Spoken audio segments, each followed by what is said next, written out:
Afternoon, everyone. Yet again, another series of Times Talks, right? So, welcome, welcome back. You have been watching us doing conversation between each other and also with interesting guests for the last few weeks.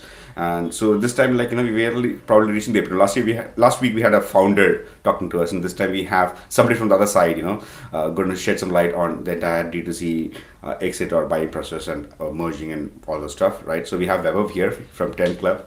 I don't think we need to introduce 10 Club, so we could ask Weber to speak a little bit about 10 Club, just in case we have, wannabe founders and entrepreneurs who are looking for some more information about 10 Club and how it works and why it exists. Weber heads M&A for 10 Club, and he is like the guy with the data, right? So he knows about every D2C big brands in India and what is happening, and specifically in certain categories. And you cannot have a better person to shed some light on how and what a buyer or a roll-up or what an aggregator or whatever you want to call him, right? Call it organization is looking for in a D2C brand. So that's there, and of course we have Pushkar, the Lord of Words. With us today, so Pushkar is gonna. Pushkar, I'm sorry, man. I just can't Because help I myself. must cut you for 1 second. So when you Sure. said Vaibhav is the man with data, we should also introduce man with a blank check. He has Yeah, nothing. that's absolutely right. I mean, I didn't want to, I didn't want Weber to get lost in between all the connection requests and the message requests and LinkedIn after this thing. So I didn't want to mention that. Okay. But yeah, aside, blank check, blank check, and big check, the ones you get handed over in the cricket match, right? And at the end. So yeah, so we have Pushkar again, and of course, Los, myself. We're going to have an interesting question. So how the session always, as always, we have certain set of questions which we want to ask Weber, both for our knowledge as well as for yours. We thought it will be open conversation. Meanwhile, if you have any queries, feel free to use the chat in the comment section and type it over there, and we can see it on the screen, and we will pick it up if it is related to the discussion which we are doing currently at that particular point of time. If it is not, what we are planning to do is that after half an hour, we're going to keep a 15 minutes segment for addressing those questions. We'll try to address almost all the questions. Like last time, we were flooded with a lot of questions, so we couldn't address everything, but at least the relevant ones we'll pick it up, right? So that's it. Video is paused. Sorry, Vishal. Okay. Pushkar seems to have a video push problem, but do you Give see me anything one on the second. network? Vishal, let us know if it is back. The video is back. Maybe LinkedIn doesn't like me blabbering. That's the reason. He's all like, shut him out, let Weber come, and then we can discuss. So yeah, so Weber, you want to talk about 10 Club a bit? Meanwhile, I think the video is live on YouTube. So Yeah, thank you, Dolos, Pushka. Uh, 10 Club is one of the new age aggregators, roll-ups, Thrasio clones, whatever you may call it, everything goes live and it's working fine. Yeah.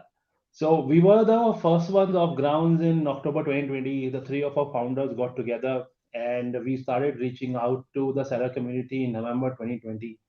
Our first LOI was signed in January 2021, and then we rolled up the first brand by the end of June 2021. So, and I started working with the founders end of March, early April as well, looking after reaching out all the sellers out there, right? Understanding from them if there is a propensity for them to do a transaction with us.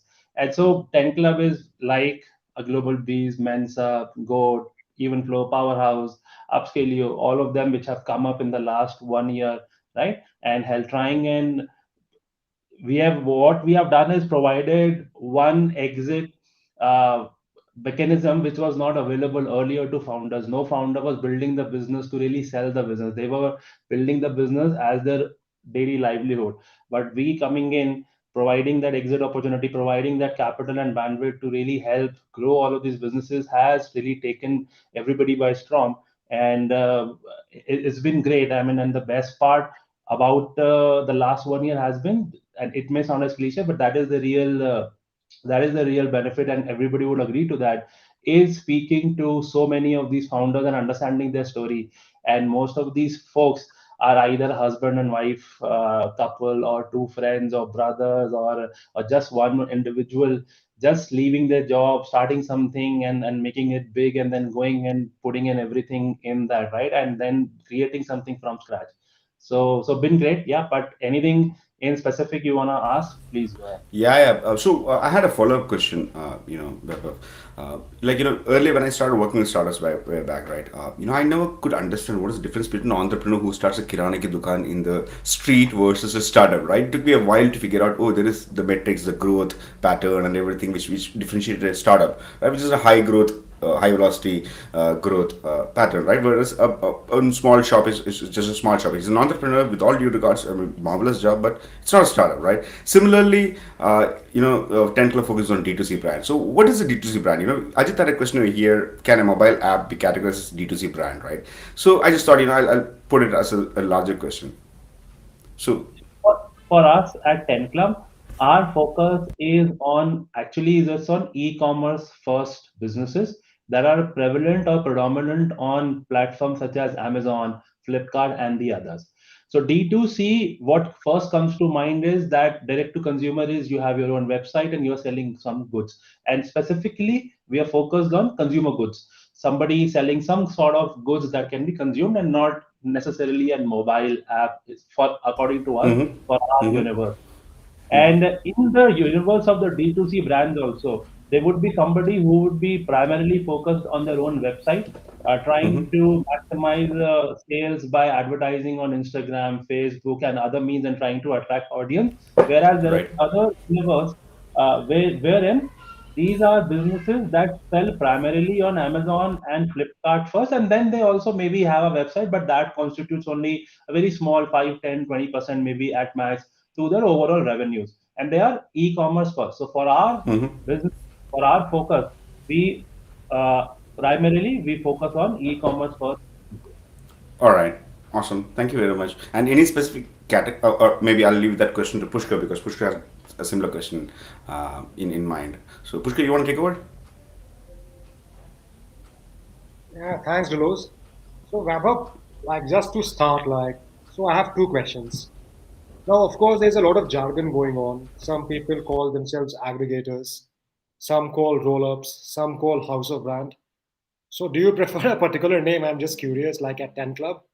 And then my second question is, all of a sudden, what changed that we saw so many roll-ups in India? So, Thrasio in US was in 2000. I think it came in 2018. Now, all of a sudden, we had five, six companies raising hundreds of millions of dollars in capital.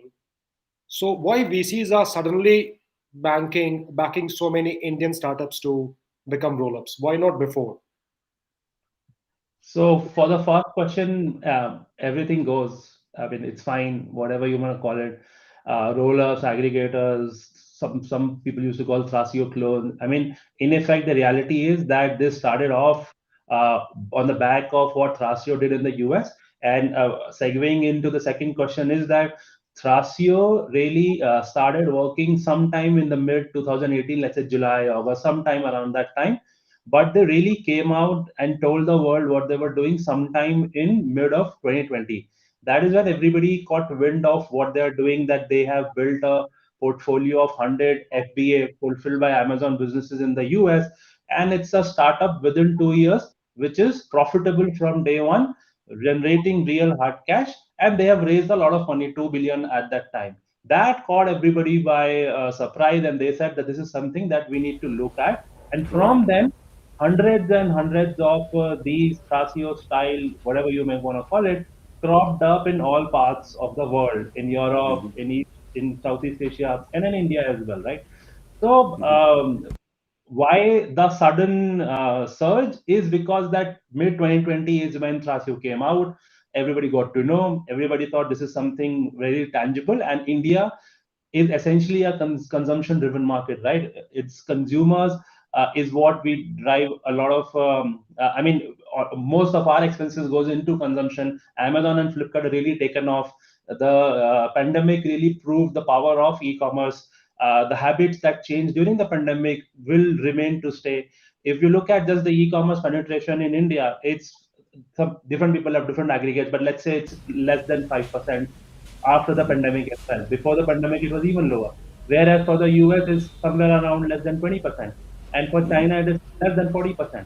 So the growth trajectory for e-commerce penetration, which will continue to happen, which will continue to increase, is tremendous.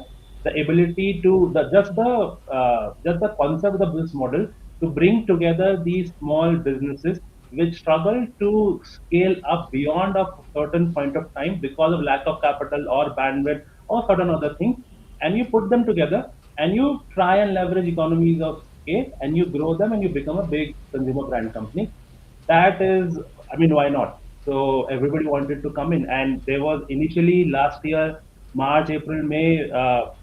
The hysteria was as such that if there were two, three folks with a debt and somebody with an M&A expertise, somebody a founder, somebody with a marketing expertise, they could go and raise money. Everybody wanted to fund this, but that hysteria died down, and there were five, six, seven players which lasted, and among them also, I mean, we are going on, right? The three, four, five of us are going on, and everybody has found their niche, and everybody is trying to do something or the other. So yeah, I Right. mean, yeah. Seems like Pushkar is still unable to find internet in Bombay as well. He's moved to Bombay today. He's No, working no, out of it's Bombay fine. today. It's always an All right. education listening to Vaibhav. So, Vaibhav, like since you were one of the founding members of 10 Club, whenever you start a startup, like you have a certain mindset. Like founders and early members decide, like, hey, this is how I want to build this company. So for you, it could have been, okay, we want to focus on certain sectors, or we want to do certain businesses, certain size. So we don't need numbers, but it would be great if you can just tell us how do aggregators think, like what goes behind the scene when you say, all right, if I want to buy a brand, what things do you look at? How big can it be? How can you grow it? How important are founders? Okay, a few questions there, but see, there is, other than the front end part of it, the e-commerce market part of it. When we are starting up, there is also that back end part of how you want to build the team internally, what the culture is going to be like, and what we're going to stand for. And all of us who have joined or come from different places, we have worked in India, outside, and there have been certain complaints or grievances we've all have had towards our employers, or that these are not the right practices that we should follow, and we should have a more empowering and a more open culture for people to foster in that.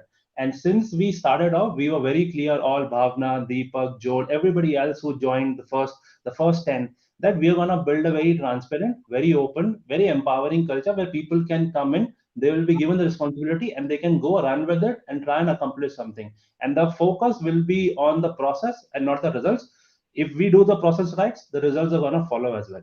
So that is something we build for, and we believe in, all for our colleagues that work with us, all our partners, whether it is the sellers, whether it is everyone else who gets associated with us in the ecosystem. Coming to the part of how large, see the opportunity, as I said, the few statistics that I shared with you, the consumption story of India, the change, the tailwind brought about by the pandemic, the habits that got changed, they are to stay. Our parents, several people will agree, right? My folks were not buying online earlier, they have started buying online now, and that habit has stayed. So it might get a little diluted with everything opening up, they might go out, but there are certain things that they will continue to buy. And there is a huge difference in the prices you pay offline and you pay online as well, right? So habits changed, market is big, there are several sellers. Amazon itself publishes these reports every time, and now one and a half sometime later, sometime earlier, one and a half year earlier, they published that there are 4,000 sellers with 1 crore plus sales. Now it is 6,000 sellers with 1 crore plus sales. So within a time gap of 18 24 months, that has gone from 4,000 to 6,000. So the market is evolving, and yeah. A follow-up question, Vaibhav. This 6,000 sellers with 1 crore plus monthly or annual revenue, and is Annual. it just in India? Okay, and in India, Annual. right? Yep. Yeah. Wow, that's a beautiful ecosystem, huh? And then we are just 5% into the e-commerce in India, right? That Amazing. is Amazon statistics. There are sellers who are Flipkart. They're only selling on Flipkart. They've not gone on to Amazon, again due to Right. several challenges that they face, for capital, for lack of bandwidth. They know how to do it, but they're not able to do it. Amazing. Pushkar? So I was just going to ask one question, and I think Rajat has asked a very similar question, so I'll just take it. So Vaibhav, like all over the world, not only in this country, if you're a D2C seller, you sell either through your website or through marketplaces. Now, what we have seen is most sellers in India sell through marketplaces. Few sell through their website, or at least the ratio is quite low on the website sale. But as an aggregator, what model do you prefer? Do you want marketplace sellers or do you want website sellers? And why? Why one over the other? Again, so the answer could be different for different of my peers, of the colleagues, or other people who are in this space. But for us, the preference is e-commerce first. If you go to our website, the first words that you will read is e-commerce first. So even if there is no website of your own, that's okay, because that is one of the things that we will do for you. We will create a website for you. We will do SEO and we'll try and divert traffic towards the website. What we want to do is but uh, what we want to do is that once, if a product is of that nature wherein the buyer can associate with it and not come to Amazon to discover the product, and can remember the name, so they can directly go to the website and buy from that is our attempt. So even if there is no website, it still works for us.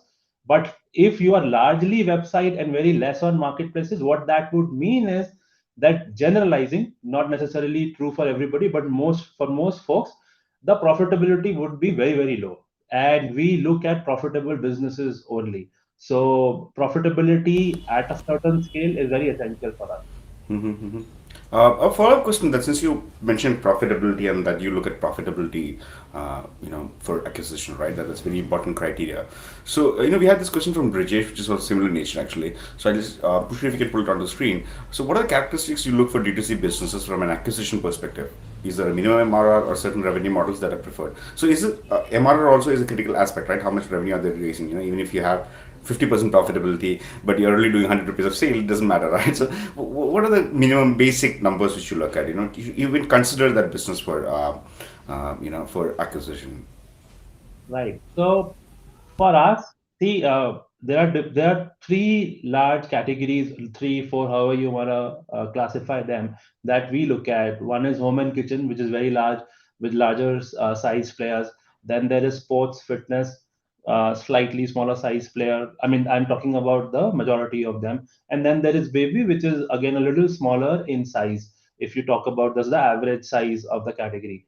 So for each of these categories, the minimum MRR can change, because there might be several businesses which are of 40, 50, 60 crores in the home and kitchen category, but there will be only a few businesses which are of that size in sports, or even fewer in the baby category.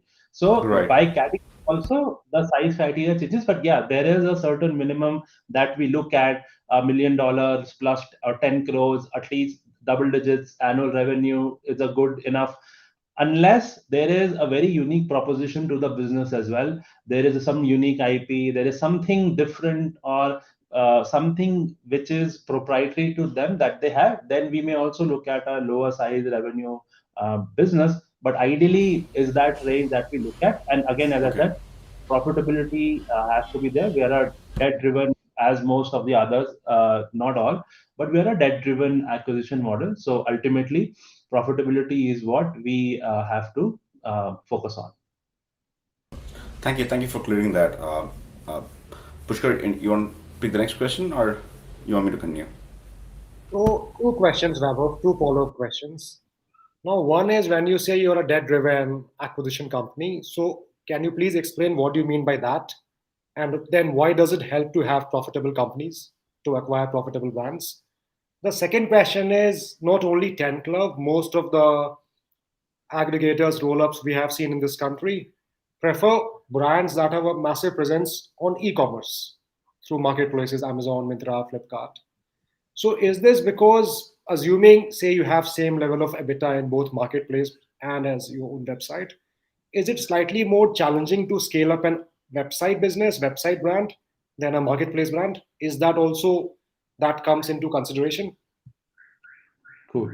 So the first part of it, that we also raise money to fund our acquisition and to help grow the businesses. Once we have acquired a company, we also then invest money in growth capital, working capital as well, right? So that money also comes from investor, and there is a mix of equity and debt that we take for acquisition, as is the case with Athrasio or some of the other players as well. So if you are taking debt, you have to repay also, and that is why there is a focus on profitable companies. On the second bit of it, see, in what we have seen, if you are D2C first or you are your own website brand.com first, you need to spend a lot more on marketing to make your product discoverable, to entice or to incentivize the consumer, the user, to come to your own website and buy. Whereas on the platform, your product is much more easier, it's easily discoverable, and then there is also marketing on the platform. But ultimately, the unit economics of the platform versus your own website put it in the favor of the platform, wherein you would still make some money out of it if you're selling only on the platform as against only selling on the website. So unless the margin or the markup of the D2C website is so high that they're able to cover the customer acquisition cost and the other peripheral costs associated with selling a product, most cases they might not be making money at the initial stage of the stages of their operation. Whereas an initial stage of operation on the marketplace also, you might be able to earn some money for yourself, which you can again use to reinvest back in the business, buy more inventory, or even take that money away for yourself. So, Now, so thanks. I think that's a beautiful explanation. So just to stretch this analogy a bit further, so is it easier to build a profitable brand on a marketplace? Is that what you think? yes, And why is it's that? See, it's very easy for me to say yes, but ultimately getting on ground and doing it is bloody hard. All the founders who have built businesses have really spent all their blood, sweat, and everything else that they can literally on building these brands from ground ups. And it's not does not take away anything from everybody else who's building a D2C brand. It's just that the business model we are in, we have to look at profitable brands, and hence Amazon and marketplaces become our first go-to choice for that. So, but it is very hard, very difficult to even build the business on Amazon. There is a lot, right from finding the right product, which category to be in, where to source it from. Initially, when you're sourcing it, when you have not built a relationship with the supplier, it is challenging. You don't get credit period. He would not be trusting you as much. He will trust you after some period of time. What price do you sell your product at? Building that whole supply chain, putting your products in the fulfillment center, doing a FBA, all of those things, marketing, running coupons, all of those things really take everything out of the entrepreneur, and they have to be involved in each and everything ultimately to make it a success. And then 2 3 years 4 years down the line, we see it running on some kind of an autopilot with some kind of profitability as well, right? So it is possible, let's say relatively easier on the platform, but to reach that point also takes a lot of effort. So, a quick question, in your experience, Vaibhav, all these companies you have interacted with, and I'm not talking about the ones you have invested or acquired, but the ones which you have, at least considered. How large is typical the team of these D2C? I mean, are they huge, super huge, or are they super small? And how old are they essentially? Like, just sort of curiosity. It really varies. There are Okay. no two businesses are the same, and no two businesses are run in the same manner. We have seen businesses which are four members, one entrepreneur who Wow. holds everything together, and then three guys at warehouse. And I don't want to share but it's really high Okay. turnover business. So those four guys are managing a really high turnover to Hmm. a team of 10, 12, 20, 30. And if these are trading businesses, what I mean by trading business is that you are procuring the material from some supplier, whether it is an Indian manufacturer or a Chinese manufacturer. You are procuring the products, keeping it in your warehouse, and fulfilling it in all different warehouses across India of all the different platforms, and then selling it. versus a manufacturer who's manufacturing for themselves. If we have a manufacturer on the other side, then the team size would be much larger because there's Right. a whole manufacturing process at the end. But compared to a trading business, the employee strength would be minimal. But again, it depends on the founder how closely knit they are running the business and the size of operations also. To In be last, honest, so over there, one of the reasons I asked you was from the growth perspective, the marketing side. That's where I really work. That's my domain, right? So I just want to know how big the marketing or the sales marketing team is essentially. That's the reason I asked you the question. most cases the founders is doing it themselves, but they may have one guy, two folks working on that. If they've reached a certain level, then they would have one person for capturing all the videos and photographs, managing the listing, one guy dedicated to marketing. That is all they Mm-hmm. do day in and day out. One Right. guy for customer service. But that is, I'm talking about an established operation, an established company Right. hitting, let's say, 30, 40, 50, 60, 70 crore rupees of revenue annually. Right. When you're starting off, and even these companies, when they were starting off, the founders were running things on their own. They would Mm-hmm. not have hired a professional as such. And because they have run things on their own, they now know which lever to pull and what, where to step in and not. And they also guide that employee and colleague of theirs on how to go about things, right? So Right, right. That's very interesting. In fact, a couple of startups I also recently interacted with, I was suggesting that they should actually outsource these kind of functions to companies because you have a larger kitty of resources that you can afford full time. How part time is something which you can comparatively afford, and of course it reflects in their EBITDA as well, right? So I, this is very interesting. And D2C is a different ballgame. I really never understood, all this idea of running discounts and optimizing and keep on optimizing it. That's was pretty interesting. Very time if consuming and I very energy consuming.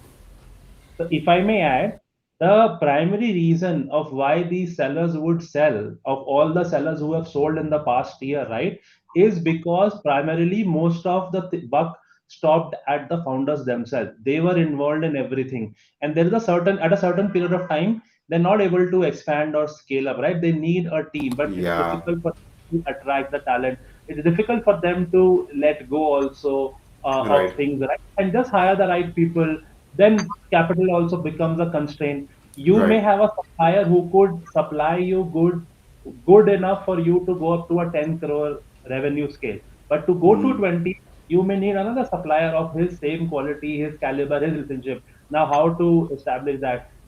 All this, as you grow along, as you scale up, there are several more challenges that come up the way, which are not the same which you were facing when you were at 1 crore and going to 10. 10 to 20 Right, is a different ballgame altogether, and beyond that, is a different ballgame altogether. absolutely.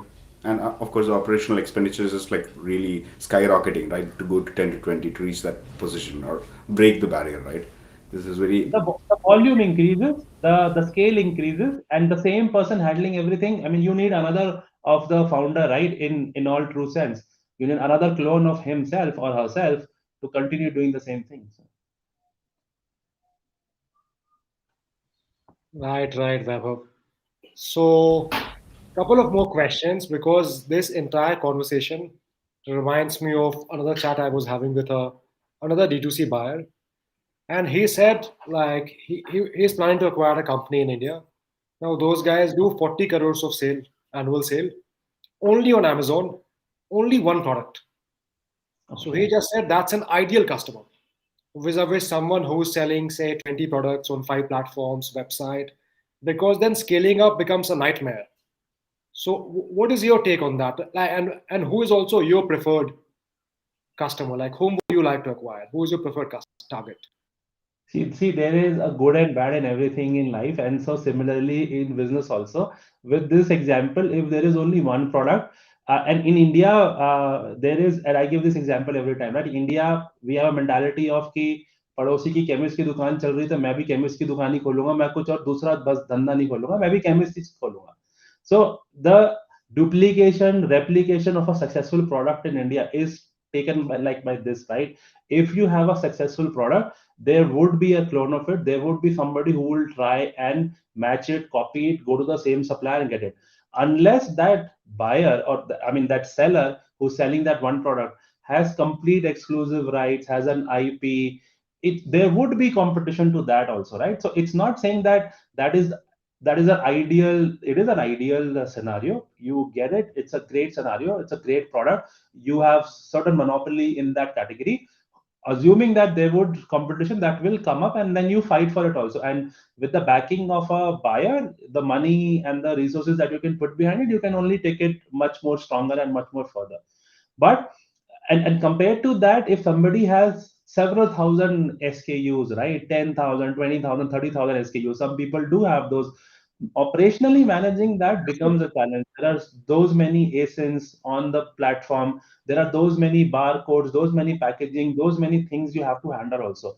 So it's a give and take. If there is large SKUs and large operational challenge, but there would be something in return that that company or that business has done better compared to that. So it's not only one factor that goes into evaluating any business. There are several factors which go into looking at what works for this business and where can we come in and plug the hole or the shortcoming which the founders themselves have not been able to. Very interesting. So the last sentence you said was, where can you come in and plug the gaps as a aggregator or buyer? Now, most founders want to know, like, why should they sell? So, of course, money is one thing. And then what should they look in a buyer? So, my direct question to you is, so of course, you give founder a lot of money. You also get a lot of working capital. So usually early stage D2C brands face a working capital shortage. So once you go the aggregator way, that ceases to be a problem. Capital is never a concern.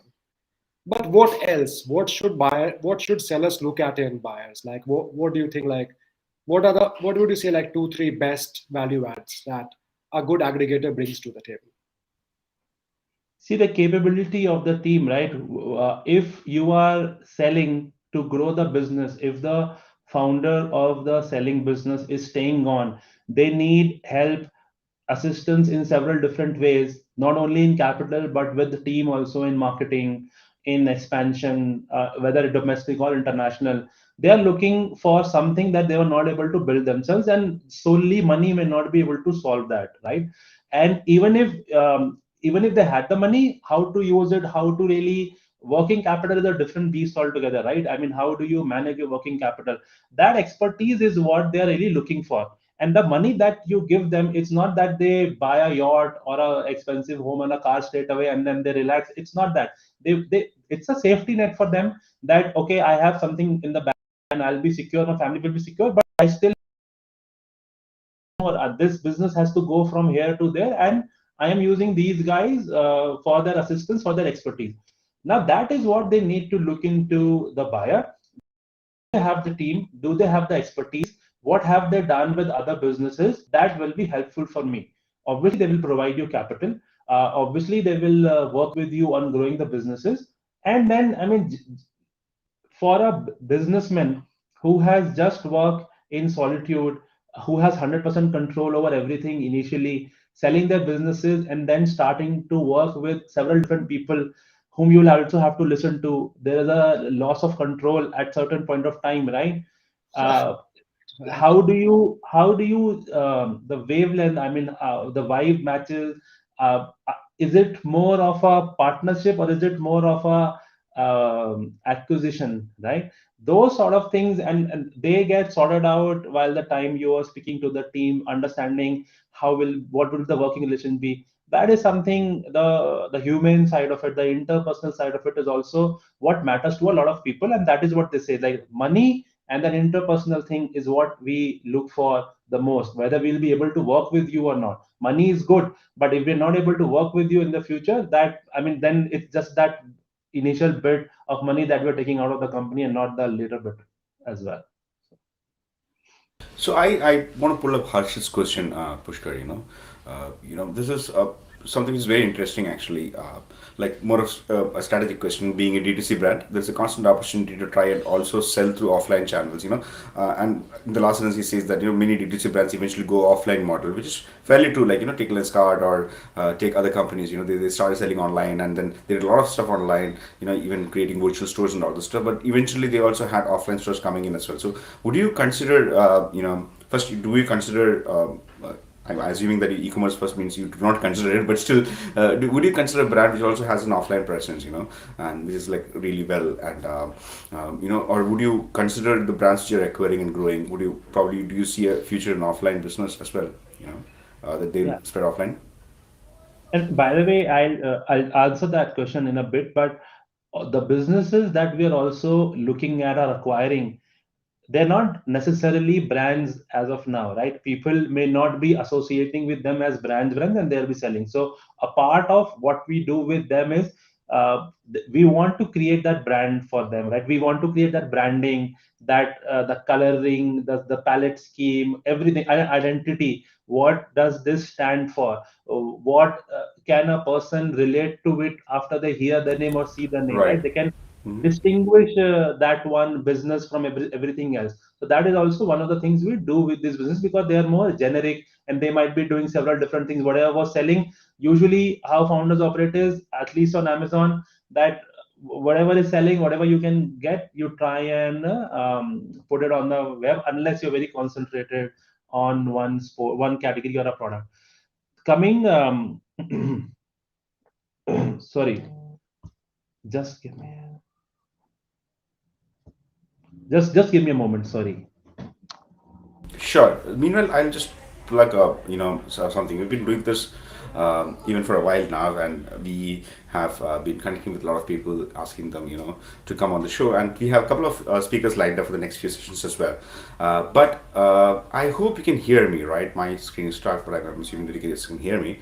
So, but we also are interested in your opinion. Whom do you want to listen to in this platform, right? And if you have any suggestions of whom you want to bring on board, or if you yourself would want to share something, and why don't you write to us? You can write to hello@travis.in or delos@travis.in, and we will definitely consider that. We can, or you just message us on LinkedIn as well. That's also fine. Our messages are open for all. At least mine. I'm not sure about Pushkar because he's flooded with queries always. So that is one aspect of it. Second is that please let us know what is it bringing value. You might have seen a couple of sessions, right? So is it really bringing value into for you? Are we asking the right questions? Are there questions which you're missing out? Would you want to contribute some questions even before the event starts? We are open to ideas and suggestions so that it makes perfect sense for you to watch this. It adds value to you, right? So please don't shy away from reaching out to us. That's it. Back to you, Vaibhav. Sorry, I had to take a. I mean, I had to take a call. But That's yeah, okay. sorry. That's That, okay. yeah. So, what was your question? Sorry, I digress. I was answering something else, that how we try and create a brand identity out of business also. Right. But your, yeah. Pushkar, maybe you want to pull Harsh's question to the screen. So I'll just also add something to Harshit. So a Offline, lot of offline. right, and also so just an add-up question on this. A lot of current talk in the industry is around omni-channel fulfillment, where people are saying, all right, you're offline, you're moving to online. And also for those online brands that become slightly bigger, they also want to move offline because they want to have multiple customer touch points. So do you think that this is how the D2C industry will evolve? And this is exactly what Harshit is also asking, that should a D2C founder also try to sell through offline channels? Is that a big, is like, can you scale through offline? Yeah, so see, a part of question was that do we also look at offline businesses? So the businesses that we look at may have certain business coming from offline channels. We don't kill it. We that it continues, and offline is a reality of the businesses that we do. But is it the largest? Is it the most profitable? No. Online Mm-hmm. e-commerce still remains the most profitable channel of doing business, because offline, whether you are selling from a modern trade, journal trade, whether you are selling to distributors, there is few people in between who will take away that margin, right? And you can argue that Amazon also takes away that margin, but that still it's lot more, and the profitability at the end of the day is little higher in online channels as compared to offline channels. But having said that, there is omni-channel is a reality, and but real estate, is tough. You need to be at the prime of the places. You need to be in the catchment area, eye-catching area of where the consumers are coming. It is expensive. How large the space would be? Do you keep inventory there as well? So maybe what some of the businesses are coming up and doing, and what we also believe that we can do is we can create experience center for some of the businesses that we have, wherein a touch and feel is required for the consumer to make a decision. If a product does not have the touch and feel to it, then not necessarily you need an offline presence for that also, right? But there are some things where that folks really want to see and feel in person. You can have some SKUs, some inventory of that, but again, there might be an iPad or a screen there in the store that you can again go and order from Amazon, right? And some of the businesses that we speak to do that, wherein again, as I said, a look and feel is required. Pushkar, we can't hear you. I was just wondering, so what kind of categories would that be? Would that be where you need look and feel, where you want to go and touch the product, see it in a physical form, and then order online? What is your experience? See, let's say there is a home improvement business wherein we know of one home improvement business wherein, I mean, they are, imagine your bathroom, or I mean other places that some little a tap, a soap bar, some other things can go in, right? And what they were trying to do is that they created a small store in an area where there's a lot of development going on, and a lot of homeowners would be looking at creating, I mean, and buying those fixtures and hardware fixtures for themselves. So they created an experience store out of there. And again, I mean, the fulfillment may be there if they have the stock, but otherwise it's primarily from Amazon as well. So that is one. But if it's a one of our brand which sells a headband or which sells baby blanket, not a lot of touch and feel is required for that, right? So you can go ahead and you don't need to create an offline store for a headband, a wristband, some sports equipment, or a baby blanket or stuff like that, right? So you don't need to create and look and feel for that one. Right. It's an interesting question that Chirag has. When I used to work with e-commerce companies and of course, B2B tech as well in e-commerce, this is a major problem, and this is something which at least till 2019 it was very highlighted. I mean, since the pandemic, people have shifted from that. Return orders. Like specifically in fashion segment and all, the returns are so high, up to 40%, and the supply chain is so expensive. Return supply chain, that sometimes people just forfeit it altogether. Those are like sort of killers of profit killers altogether, right? So, Vaibhav, how do you see this on D2C brands, which is e-commerce first, the return order issues, and anything to add on to it? Yeah, see, Of course, I so don't look for a solution. sorry, I didn't get the last line. Of course, we are not asking for a solution per se. It's just saying what is your observation. Right. No, solution also. I may not have the solution. I'm not on the ops and the growth side, but what we see is that, see, apparels as a category has the highest number of returns because of size issue, color issue, just expectation and reality. So Absolutely. that category has a very high return rate, and that is something that we don't get into. Apparels is not a category we focus on. And then the categories that we focus on, home, kitchen, sports, baby, they have usually returns. Some businesses would have returns as low as 2, 3, 4%. Some businesses may have a return of 10, 15% also. Now, the what we need to do is to really understand what is the reason of the return. The returns can also be undelivered return, wherein the delivery guy didn't deliver, you are not at home. Those reasons have to be excluded. The reasons have to be more related to the quality, manufacturing defects, those kind of things, right? Or did it get damaged in packaging, in Mm-hmm. transportation, things like. So you have to really get down to the reason of why these returns are happening. What are people saying? And get to the root of it. And so what example we can give is that there was one of our businesses for a certain kind of product, there were returns and some complaints being received, and we instituted a process of that once it is packed at the last stage also, before it is dispatched, it is cut open again and rechecked to ensure that it is packed in the right manner. It doesn't move around much during transportation, and Mm-hmm. everything is in the proper manner for the nature of the product as such, right? So if just instituting that really helped in bringing down those returns. So there is no one specific answer for that. It depends on Right. the product, depends on the reason, and then you have to diagnose it and then rectify it. Right. Another thing I've observed is that on e-commerce platforms, a lot of good sellers. Like, I just bought a mobile phone stand yesterday, a tripod yesterday. And I've seen that competitive pricing, everything is similar, but the product description is something which very few have cracked. Giving the right information. Like for example, baby blanket. I'm sure every parent will be concerned about how safe the product is for the kid. How do you ascertain it? Those kind of information upfront in the place would probably help reduce returns, in my opinion. I mean, just a thought actually. Giving the right information and some probably some accreditations and some certifications would really help. I mean, that's an area which I've seen often lacking. Right descriptions and right informations missing in the sales page as well. Uh, right. Pushkar, you have any question? One for you, Delos. So, what Okay. description did you find in the mobile stand while buying it? Why did you buy it? So, one of the images, one thing is really critical is that the images actually. I've been using something like that earlier. The tripod, I don't have it right now. As I showed it, I can twist and turn the, legs, right? So I can actually clasp it onto somewhere and keep my mobile phone as if I'm, just recording and all the stuff.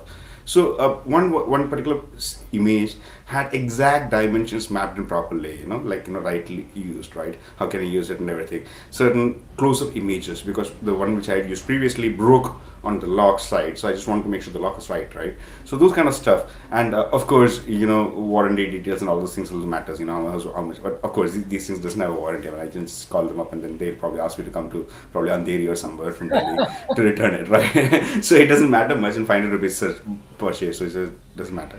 But I guess these kind of information really is critical. Good catalog, even. Yeah, A good absolutely. So catalog description. I'll tell you cataloging, and when you're buying online, that is the only thing you're looking at, right? And it is Right, empirically proven that having high quality images, highly descriptive description and images, like if the right, image, if the utility out of the product, and you can demonstrate it by the means of photographs or of videos, and you have A plus content also right below the upper end of the listing, that really helps you sell more, and that will give right. you more listings, more reviews, that in effect will get you more sales. So it's a flywheel that keeps on going around and around. But at the Absolutely. onset, you need to have very good description, high quality images, videos. If there's a Videos, description, absolutely.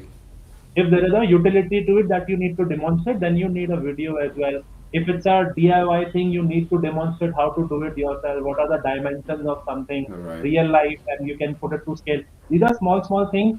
Again, pertaining to the product itself, and what you need to exhibit and show and demonstrate, that will help you get more sales. Absolutely, agreed completely.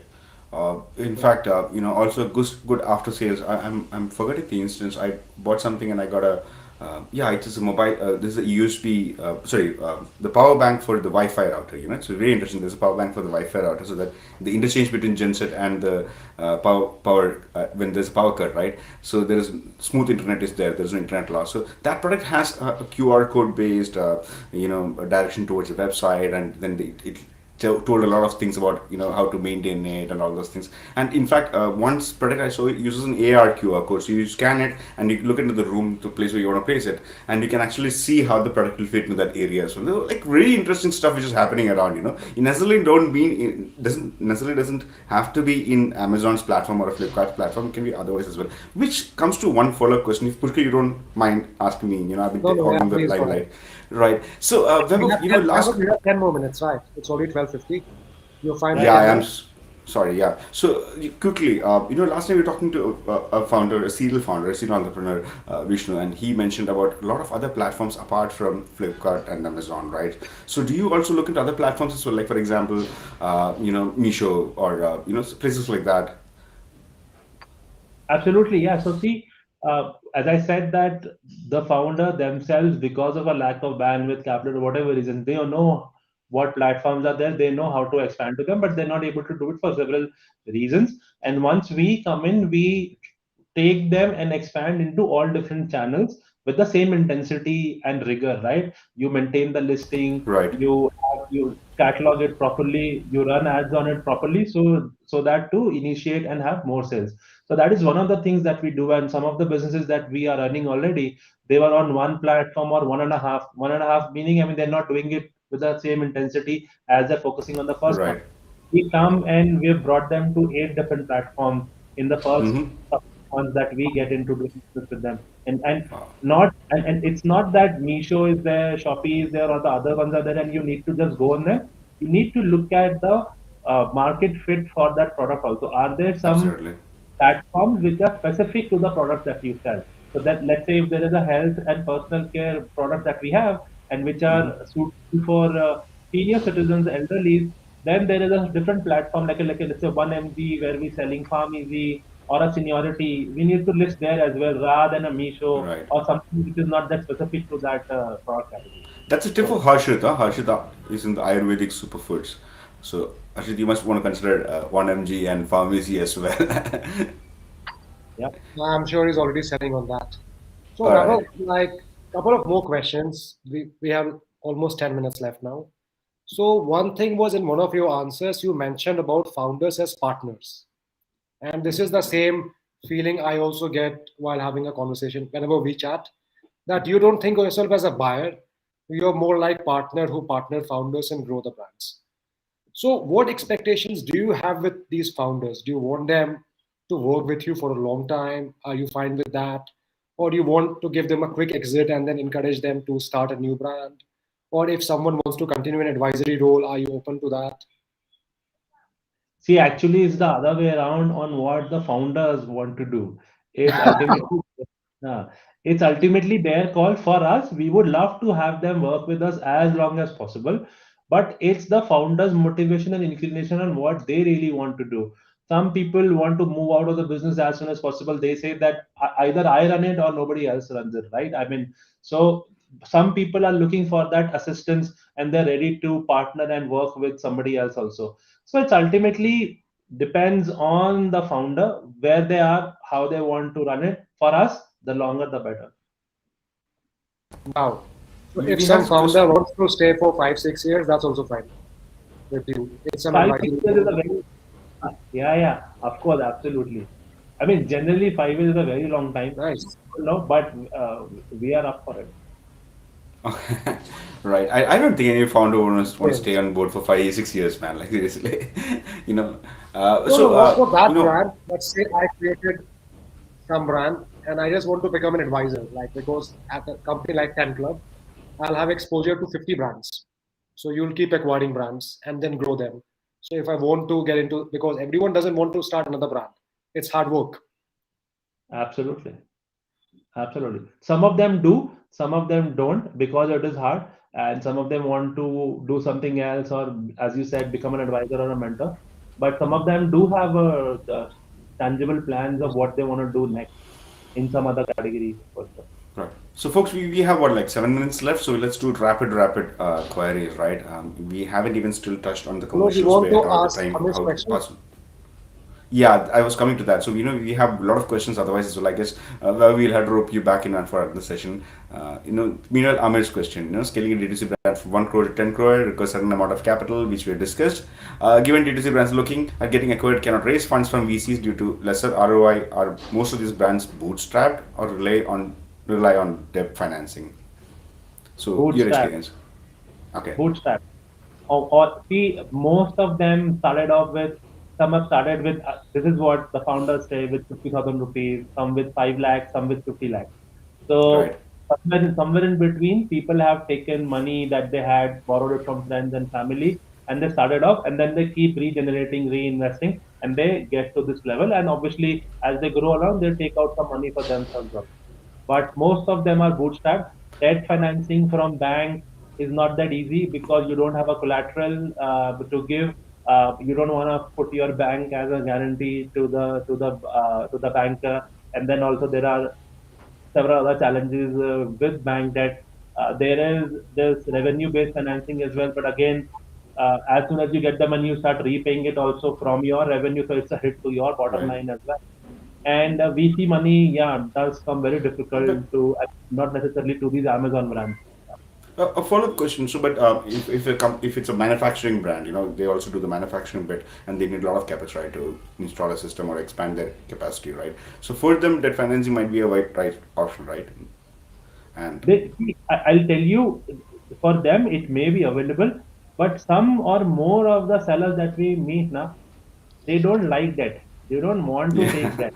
Want to keep it within the house, have control, and they only want to. And so that is also a limit. That also limits their ability to scale up and grow also, right? Because they're not taking right, external funding as such. Because they're only They're only putting back what they're generating from the business. Right. Interesting. Right. So rapid fire, on the stages of Because acquisition and yep. one question before you wrap up. So I was just planning to ask Vaibhav this at the start, but I didn't get the chance. Now we know at 10 Club what categories you look at. So you look at fitness, you look at home and kitchen, you look at baby products, right? Baby care. But if you look at most D2C founders in India, my experience has been, say, if I speak to 10 founders, six or seven either do fashion or do food because these two are the most common categories. And what we have seen, it's really easy to burn money in this because of high return. And also, like, it's a difficult category to crack, even though most people start that. So I know you don't look at it, but since you have spoken to so many founders and you have seen a lot, and also amongst the audience of people with food brands, apparel brand, any advice for these two categories, how to build profitable brands so that eventually some buyer can acquire them? No, I am not at the right place to offer advice to these founders. I mean, they know much more than we do. You're always so humble. No, No, no, no, but no, what you have seen in the industry. that's the truth. But yeah, see, I agree with you that most D2C businesses are in fashion, in food, in nutrition as well, right? I Right, mean, right. daily supplements and all that. But see, again, these are difficult businesses. What is the differentiation? You need to really bring out that differentiation to folks who are buying it, right? And folks are looking for choices. There is no loyalty as such unless they have gone and really like the taste. They also want to try new and different things. So there is this constant pressure on you to deliver something new, to keep on, I mean, how to market and brand your brand better than the others. So it is difficult, but doesn't mean that nobody tries and nobody succeeds. But we don't focus on that much, and I honestly don't have a lot of advice on how to grow it profitably. Build a good business, build it with your heart, and it will happen. That's all I can say. So Pushkar, what I have few. Oh, sorry, you had a follow-up question. Sorry. I was just going to say one final question since you also mentioned about loyalty. You've been saying this since the last 5 minutes, but yeah, okay, go ahead. One final question, guys. So how can D2C founders develop a moat? Because I understand, and what is moat for you? So I know you look at reviews for one, like how many reviews the brand has on Amazon. So is that something important for you? What else while buying a brand or a business? Yeah, see, initially we are looking at the publicly available information only, right? In our category of choice, we look at which are the businesses which have the highest reviews, ratings, because that is a testament of what they are selling and how much revenue they will be generating at, right? And Mhm. then we reach out to them, and then while speaking to them, then we get to know more about these businesses. But online, what is the moat? The moat is, if you're a manufacturer, the moat is your strength in manufacturing. If you are a trading business, the moat is where you are procuring your goods from, at what price, and how good your supply chain is. Those are the moats, right? I mean, selling online, everybody is at par only. You can, it's the same platform, you have the same audience, you have the same marketing tools. There can be a marketing base that you have who can bid at better keywords at a lesser price, but that is a very level playing field. But the moat really comes from on what is the quality of the product, how better you are able to procure it, what is your process, and how much money you're spending from bringing that from the manufacturer to the ultimate consumer, and how efficiently you can do it. That is the moat ultimately. And we don't get to know that just by speaking, because when we speak to them, everybody according to them has build the system in their best ability that they can do, right? Right, It's right. only once you get into it, you try and understand which things have been done well, which things have not been done so well, and wherein we can come in and help them. Right. Vaibhav, I know we are almost there for the requested time frame, but do you have time to take two, three more questions, like small Sure, ones, quick ones? Awesome. sure. So, Pushkar, can I do some rapid two questions and then probably you can join Yeah, and yeah. or you can cut me? Right. Over to So, you. one quick question. I know a couple of D2C brands which sell internationally, on Etsy and all the stuff as well, based out of India, processing, sourcing in India, but exporting it, right? And working on decently good EBITDA as well, making some money. So, would you consider such kind of e-commerce companies, or would you Absolutely. And encourage? oh yeah, see, if you are building in India, manufacturing in India, and selling outside, there's nothing better than that, right? Of I mean, course, good there is sourcing from outside as well is possible, right? You're repacking and you're selling it as well. that it will only add to your cost if you are procuring from China, bringing it to India, sending it from India. It will only add to your cost and Right. flatter your economics, right? If you are procuring from outside, it is better for to procure and directly send it, unless you are Right. adding any value to the product. But Absolutely. if you are building in India and then selling outside, the margins that you get are much higher, and Absolutely. the demand for those products, which are especially which are handmade, which had some creative aspect to it, right? Even if they're mundane Right. and homogeneous, they will also sell on the online platforms. But Right. to be successful at selling at Amazon.com and selling from India, what you really need is that there has to be one container of goods in the US. At the same time, one should be on the way, and at the same time, one should be loading from India if you're sending by ship, right? Because Okay, that volume.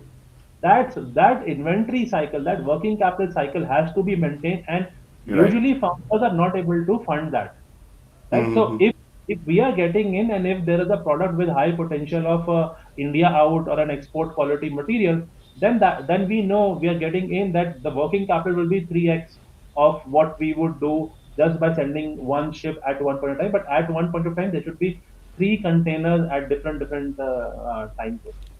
Right. But yeah, you encourage the end point is that you would really like that kind of business, right? International selling and making more moolah, right? Right. And typically, what is the time frame of an acquisition, right? From spotting a company and coming into the consideration list to rolling out not an LOI to doing the due diligence to buying or acquiring it or merging it, It again, it depends on a lot of factors, but right? we, from first time speaking to a founder to rolling them an LOI, can be as quick as few days, a week Wow, also. wow, Yeah, and it can stretch to a month, more than that also, because the founder is also speaking to everybody. They're trying to get the best deal for themselves, and they're also exploring all options available to them, right? So right, it depends on the speed of um, both sides, right? I mean, it's just right. not our speed at which we are working with. And once the LOI is signed, it is 3 to 4 months that takes to closing, and sometimes it can be five also. But Wow. the last yeah, yeah, the last few deals that we have closed have been under 3.5 4 months. Okay, that's nice. So, I mean, the due diligence bit is time consuming. Is it? Is it because the founders or the companies haven't done the MIS properly and or haven't prepared themselves, or is it because that is the time frame you require to do due diligence in all aspects? See, you speak to any other M&A folk or a DD folk outside of this space. Due diligence and deal closing in India takes months, years at end, right? But Okay. kudos to all the aggregators, all the peers, and all the partners working with them, that we have been closing deals in a time period of 3 to 5 months. And this is something that sellers should also appreciate, that we are spending a lot of money, putting in a lot of money, acquiring a business. We have to spend that much time to understand the business. We should not Absolutely. be blindsided once we get into the business also, right? So there Right. has to be some. It doesn't mean that we take undue advantage also and we drag it. No, Right. but it has to be that there has to be work at the other end also. So some time has to go in, and there is the maximum time that goes into is data preparation and data sharing from the seller side, to be very honest with you, right? Because they have not built the company to sell. They've not looked at their business from the lens that the buyer is looking at. And I know so many Right. stories, and Pushkar will also agree that once the diligence has happened, founders come to look at their business in a different light and say, I never thought about my business in this manner, right? And if Right. had I known this, I would have acted differently as well. So Right. there Right. are completely new. The chartered accountant that they're working with is only attuned to filing tax statements. They're not attuned to making MISs and supplying data for a purpose of Right. due diligence. So everybody in the system also takes a lot of time, and that time is additional to what they're doing for their day job as well. So it is difficult. Yeah. The due diligence period is a really difficult time for everybody, especially the founders and their team. Yeah, I know. I mean, whenever I speak to Pushkar late in the night, he's generally searching for hair to pull, talking to her, working on a company on numbers and figuring out that their beta was something else, which was said, which is actual, and which will be in future as well. This is entirely different. So he's always pissed off. So I understand that bit of it. And Another question is that what is the resistance you face from the founder side? Apprehensions of the founder in selling their brand to you, even if it's a good brand, good EBITDA, and you are rolling out a very lucrative offer. Let's say you're rolling out more lucrative than what the market offers. So there is no question about the money bit. So what is the apprehension you always find in founder bit? What are the apprehensions and how would you address it? And that's a nice question. And the apprehensions have changed from time to time, but some have remained the same. And Mm-hmm. in the beginning, when we were just beginning, I mean, just really starting out, people used to say, "Ki, how do you even think that you can buy my business? I mean, who are you? That can come to me and you will say that we will buy your business." Cut to the 45th minute of the call, and they are saying that what information do you need? Also, right? So initially, there was a lot of challenge in explaining folks that what is this model about, what we are going to do, because people were like, they never thought of selling this, right? And somebody's coming in, I will buy you. Who are you really who can buy me out, right? And that is one thing. Other part of it was on sharing data. There are a lot of apprehensions. I mean, I don't know if there's a right platform to say or not, because books are not in the best order. And then what will you do with that data? Who will see? Who will not see? We don't rely on the external parties you're working with. So those kind of apprehensions are really there. So yeah, and several others, but maybe not the platform to share. Yeah, I can imagine a lot of other aspect, right? Yeah. So, what is considered a good EBITDA from Kunal? I guess we have already done it again and again, and Push has been writing a lot about it. Yeah, Wherever uh, you wanna answer? Well, I think just read Pushkar's post. yeah, that's a lot of information actually. So I don't know whether Kunal wants to do that. Pushkar keeps writing long form, Whatever right? information I get is mostly from people like Vaibhav, right? Because I'm not a buyer, so I get a lot of brilliant insights from him. Always a But absolute first hand golden. exposure, right, Pushkar? First hand exposure on a lot of deals, right? But Right. Kunal, what I understood from Pushkar's post and Vaibhav talking to Vaibhav is that there is no number as such. It all depends on, Pushkar generally says about 10, 15, 20% and all. And he's written Higher the extensively on better. it. You might want to get through. And higher the better. I mean, Yeah, that's the higher one. the better. That's what Vaibhav has Yeah. taught me. So higher the better. Okay, so guys, it is already we are 7 minutes past the Yeah. time frame, and I'm sure we are holding Weber from another big major acquisition deal altogether. He must be itching to go and buy a new company or acquire a new company. So, thanks for the time, Weber. Pushkar, can I close it? Closing statement? Yeah, yeah. I'm also Right. exhausted. So Yeah, partying in Bombay, right? Yeah. So, thank you very much again. It was an interesting session, and I think after every session, I always feel that we should bring back the guest again for another session, considering that we can never have enough information. It's always evolving. You have more information to talk about. I wanted to ask Webber a lot of questions, like, how it has changed, the landscape has changed in the last 1 year from 2020 to 2022, how it is going further. We haven't touched base all those things. And in that due diligence process, acquisition, what do they do after acquisition, what is the kind of deal structures, a lot of information is still pending there. So if I'm asking it out loud so that you cannot deny it, but we would really want you to come back, right? No, we cannot deny it, right? So we would really No, want you to come back. absolutely. Sorry? And I'll just absolutely my pleasure. And I'll just say this just to end it that initially when we started out, the questions were what is the model and what will you do? Now when we speak to a seller, they say kitna multiple देते हो. So so that's the a good ecosystem, sign. yeah, the ecosystem has changed from then and now, where everybody knows about the model and they only want to know what you do and what valuation you bring. कितना पैसा Right, मिलेगा? right. हाँ. Right. I mean, especially when you have, even my parents are watching Shark Tank, so naturally everyone is now suddenly starter friendly and they understand all these models. And now Thrasio model is also like right everywhere. Aggregation model is right plastered on all newspapers these days. Manoj, Got are you acquired, got saying acquired. is Vaibhav a shark? Vaibhav is a silent shark, right? Like, he's just acquiring customers left, right, and center, right? Morning, evening, breakfast, lunch, and dinner, three different companies, right? So, guys, you might want to follow Vaibhav very closely, On LinkedIn? if, yeah, on LinkedIn, and if you have a Substack or a Twitter or anything like that, you would want to follow him. And when time comes, just be ready to be pounced upon and, make bullas, let the bank ring. So thank you very much, Vaibhav. Thank you for the time. Really appreciate it. And also stretching it 10 minutes beyond 1 o'clock. Pushkar, thanks for joining, of course, from Bombay, having fun in between the parties. Pleasure. Right. So next week we'll meet again next week, or maybe we'll take a break for a week and then probably come back. We'll keep you Yeah. updated about it. Do let us know as initially we started off. let us know if you have any queries, any value additions, right? You want to suggest something, you want to come on board, ask questions or be on the hotspot, and get Right, right. questioned, let us know, or you have any suggestions for somebody to join in, right? Let us know that as well, it could be anyone, We'll get a him seller, or her.